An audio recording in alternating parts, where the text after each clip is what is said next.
beberapa ratus meter. Setelah suara itu pertama kali terdengar jelas, mataku menangkap sesuatu di pinggir jalan. Awalnya cuma bayangan gelap yang berdiri diam di bawah lampu jalan yang redup. Aku mengerjap beberapa kali, memastikan itu bukan ilusi karena lelah. Tapi semakin dekat mobilku melaju, bayangan itu semakin jelas bentuknya. Seorang perempuan berdiri sendirian. Dia berdiri sedikit membungkuk tepat di tepi aspal, seolah sengaja menjaga jarak dari jalan utama. Rambutnya panjang, hitam, terurai menutupi sebagian wajahnya. Pakaiannya terlihat lusuh, seperti baju lama yang warnanya sudah pudar, entah putih atau abu-abu. Sulit dibedakan dalam cahaya lampu jalan yang kekuningan. Wajahnya tidak bisa kulihat dengan jelas, tertutup bayangan rambut dan gelap malam. Dan saat jarak kami semakin dekat, aku tahu satu hal dengan pasti. Dia sedang menangis. Tangisannya bukan teriakan minta tolong, bukan juga jeritan panik. Tangisan itu pelan, teratur, seperti orang yang sudah terlalu lama menangis sampai tidak punya tenaga untuk bersuara keras, dan yang membuat darahku terasa dingin. Suara itu sama persis dengan tangisan yang sejak tadi terdengar di telingaku. Tidak ada bedanya, seolah-olah suara itu memang berasal dari dirinya. Sejak awal, tanganku yang memegang setir mulai gemetar tanpa bisa kutahan. Aku sadar napasku jadi lebih pendek. Dadaku naik turun lebih cepat. Otakku bekerja keras, menimbang sesuatu yang sebenarnya sederhana, tapi terasa sangat berat saat itu. Berhenti atau lanjut? Kalau aku berhenti, mungkin dia memang butuh bantuan. Bisa jadi motornya mogok, atau dia kelelahan, atau ada sesuatu yang buruk terjadi padanya. Tapi di sisi lain, ada perasaan kuat yang menolak ide itu. Perasaan yang bilang apapun yang berdiri di pinggir jalan ini tidak sesederhana kelihatannya. Cerita-cerita tentang Pantura langsung muncul di kepalaku, satu persatu, tanpa permisi. Cerita yang dulu sering kudengar sambil tertawa, sekarang terasa seperti peringatan keras. Kalau dengar suara nangis di KM 37, jangan berhenti, jangan nengok, jangan buka kaca. Dulu aku menganggap itu cuma bumbu cerita agar terdengar seram. Tapi sekarang kalimat itu terdengar jelas di kepalaku, seolah diucapkan tepat di telingaku. Aku menelan ludah, kakiku terasa kaku di pedal gas. Tapi aku memaksa diri untuk tetap menekannya. Mobil terus melaju. Aku tidak berhenti. Aku tidak memperlambat laju mobil, meski seluruh tubuhku ingin menginjak rem.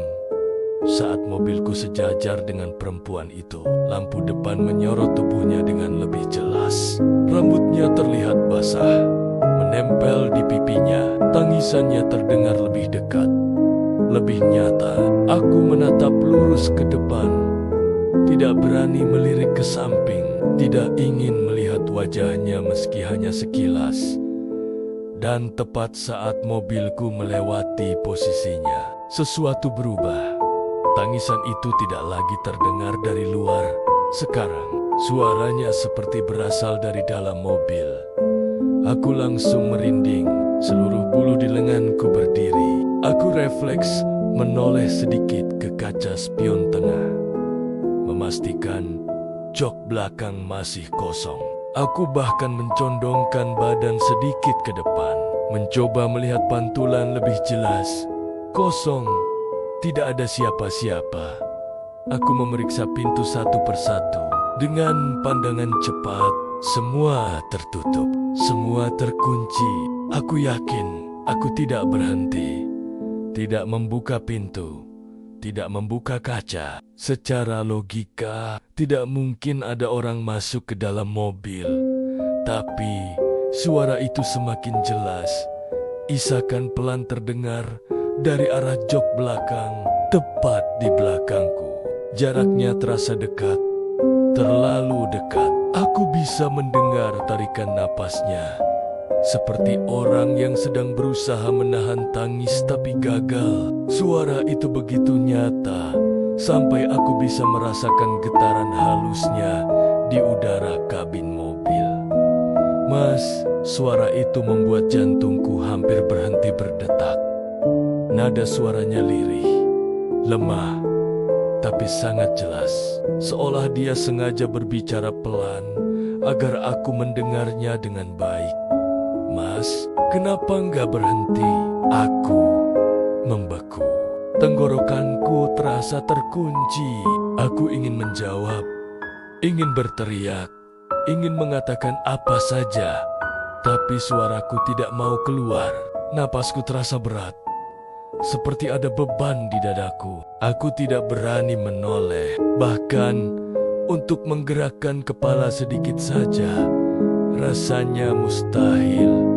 Aku menatap lurus ke jalan, mencoba fokus pada garis putih di aspal. Kakiku masih menginjak gas.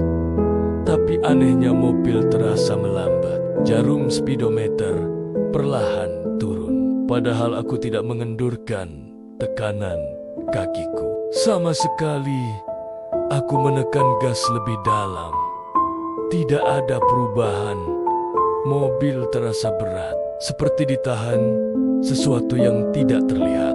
Mesin terdengar bekerja lebih keras, tapi laju mobil tetap lambat. Aku mulai panik. Tanganku mencengkeram setir, sampai buku-buku jariku terasa nyeri.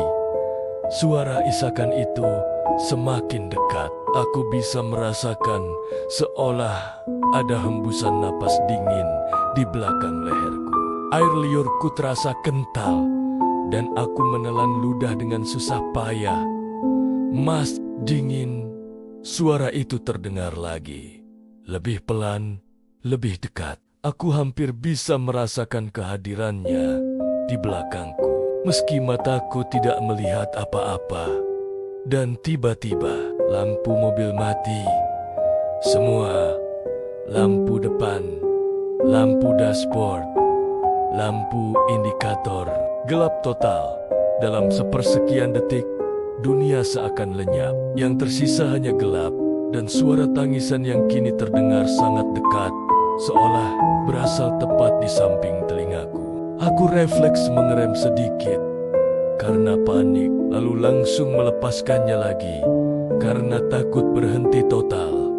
Di tengah kegelapan itu, lampu menyala kembali. Tapi sebelum aku sempat merasa lega, mataku menangkap sesuatu di kaca spion. Ada wajah di sana. Wajah perempuan itu, dia duduk di jok belakang, tepat di tengah. Seolah-olah sudah duduk di sana sejak lama. Rambutnya yang panjang menutupi sebagian wajah. Tapi aku bisa melihat matanya. Hitam, bukan gelap karena bayangan.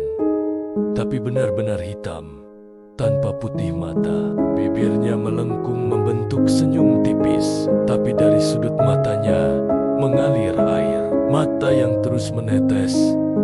Dia tersenyum sambil menangis. Pandangan kami bertemu di kaca spion. Aku tidak tahu berapa lama aku menatapnya. Bisa jadi cuma 1 detik, tapi rasanya seperti sangat lama. Dalam tatapan itu, aku merasakan sesuatu yang sulit dijelaskan. Bukan cuma takut, tapi juga rasa dingin yang menusuk sampai ke tulang. Seperti seluruh kehangatan tubuhku sedang disedot perlahan. Aku menjerit tanpa suara. Mulutku terbuka, tapi tidak ada kata yang keluar. Tanganku gemetar hebat. Setir hampir terlepas dari genggamanku. Aku memejamkan mata sejenak, berharap saat kubuka lagi, semua itu akan hilang. Tapi suara tangis itu masih ada. Dan aku tahu, apapun yang duduk di belakangku sekarang tidak berniat pergi begitu saja.